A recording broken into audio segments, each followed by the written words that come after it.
ಇದ್ದದ್ದಿದ್ದಂಗೆ ಹೇಳಿದ್ರೆ ಎದ್ದು ಬಂದು ಎದೆಗೊದ್ರಂತೆ. ಹಂಗಾಯ್ತು ಡಿಸಿಎಂ ಡಿಕೆ ಶಿವಕುಮಾರ್ ಅವರ ಕಥೆ.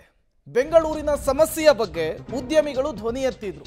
ಈಗ ಅವರಿಗೆ ಟಾಂಗ್ ಕೊಡುವಂತಹ ಕೆಲಸವನ್ನ ಡಿಸಿಎಂ ಡಿಕೆ ಶಿವಕುಮಾರ್ ಅವರು ಮಾಡಿದ್ದಾರೆ. ಬೆಂಗಳೂರಿನ ಗುಂಡಿ ಕಸದ ಬಗ್ಗೆ ಮಜುಮ್ದಾರ್ ಶಾ ಕಿಡಿ ವಿಚಾರ. ಕಿರಣ್ ಮಜುಮ್ದಾರ್ ಶಾ ಸೇರಿದಂತೆ ಉದ್ಯಮಿಗಳಿಗೆ ಡಿಕೆಶಿ ಟ್ವೀಟ್ ಮೂಲಕ ಟಾಂಗ್. ಇಲ್ಲಿ ಉದ್ಯೋಗ ಪ್ರಾರಂಭ ಮಾಡಿದವರು ದೊಡ್ಡವರಾಗಿದ್ದಾರೆ. ನಾವು ಮೊದಲು ಹೇಗಿದ್ವಿ ಅನ್ನೋದನ್ನ ಮರೆತು ಮಾತನಾಡ್ತಿದ್ದಾರೆ. ನಾವು ಬಂದ ಮೂಲ ಹೇಗಿತ್ತು, ದೊಡ್ಡವರು ಹೇಗಾದ್ವಿ, ಇದನ್ನೆಲ್ಲ ಮರೆತು ಟ್ವೀಟ್ ಹಾಕ್ತಿದ್ದಾರೆ, ಮೆಸೇಜ್ ಮಾಡ್ತಿದ್ದಾರೆ. ಇದಕ್ಕೆಲ್ಲ ನಾನು ಉತ್ತರವನ್ನು ಕೊಡ್ತೇನೆ ಅಂತ ಹೇಳಿ ಡಿಕೆ ಶಿವಕುಮಾರ್ ತಿರುಗೇಟನ್ನು ಕೊಟ್ಟಿದ್ದಾರೆ. ಈ ಮೂಲಕ ಬೆಂಗಳೂರಿನ ಸಮಸ್ಯೆಯ ವಿರುದ್ಧ ಧ್ವನಿ ಎತ್ತಿದಂತಹ ಉದ್ಯಮಿಗಳಿಗೆ ಟಾಂಗ್ ಕೊಡುವಂತಹ ಕೆಲಸವನ್ನ ಡಿಕೆ ಶಿವಕುಮಾರ್ ಅವರು ಮಾಡಿದ್ದಾರೆ. 20 ಲಕ್ಷ ಜನ ಹೊರಗಡೆಯಿಂದ ಬಂದು ಬೆಂಗಳೂರು ಬರ್ತಾ ಇದ್ದಾರೆ. ಅವ್ರದ್ದೇನೋ ಪ್ರಾಬ್ಲಮ್ಗೆ ಬರ್ತಾ ಇದ್ದಾರೆ, ಕೆಲಸಕ್ಕೂ ಬರ್ತಾ ಇದ್ದಾರೆ, ವಾಪಸ್ಸು ಹೋಗ್ತಾ ಇದ್ದಾರೆ.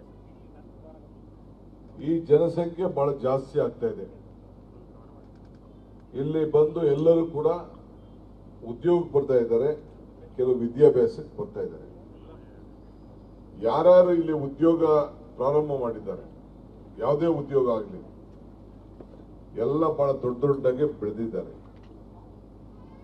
ದೊಡ್ಡದಾಗಿ ಬೆಳೆದಾಗ ಕೆಲವರು ನಾವು ಯಾವ ಸ್ಟೇಜಲ್ಲಿ ಇದ್ದೀವಿ, ಈಗ ಯಾವ ಸ್ಟೇಜಲ್ಲಿ ಆಗಿದ್ದೀವಿ ಅನ್ನೋದು ಮರ್ತು ಬಿಟ್ಟಿದ್ದಾರೆ. ನಾನು ಅದು ಕೇಳಿದೆ, if you forget the root you will not get the fruit ಅಂತ. ಸೊ ಕೆಲವೆಲ್ಲ ಮರೆತು ಟೀಕೆ ಮಾಡ್ತಾ ಇದ್ದಾರೆ, ಟ್ವೀಟ್ ಮಾಡ್ತಾ ಇದ್ದಾರೆ. ನಾನೇ ಅವಕಾಶ ಮಾಡಿಕೊಟ್ಟಿದ್ದೀನಿ ನಾಗರಿಕರಿಗೆ.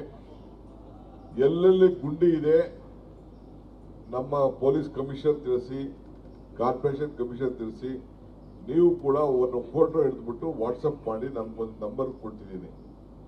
So fix my part hole ಅಂತ ಹೇಳಿ ಅದು ಬಹಳ ಜನ ಮಾಡ್ತಾ ಇದ್ದಾರೆ.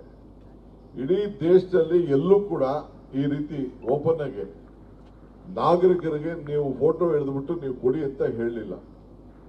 ಮಾಧ್ಯಮದವರು ಕೆಲವು ಕಡೆ ಅದನ್ನೆಲ್ಲ ಫೋಟೋಗಳನ್ನ ಹಾಕ್ತಾ ಇದ್ದಾರೆ. I welcome all the criticism, no problem. ಯಾಕೆಂದ್ರೆ ಅಲ್ಟಿಮೇಟ್ಲಿ ಕ್ರಿಟಿಸಿಸಮ್ ಇದ್ದರೆ ಡೆಮೋಕ್ರಸಿಗೆ ವ್ಯಾಲ್ಯೂ ಜಾಸ್ತಿ. ಹಂಗಂತ ಕೆಲವರು ಬಹಳ ವಿಪಕ್ಕಕ್ಕೆ ಹೋಗ್ತಾ ಇದ್ದಾರೆ. ಅದಕ್ಕೆಲ್ಲ ನಾನು ತಲೆ ಕೆಡಿಸ್ಕೊಳ್ಳೋಕೆ ಹೋಗುದಿಲ್ಲ.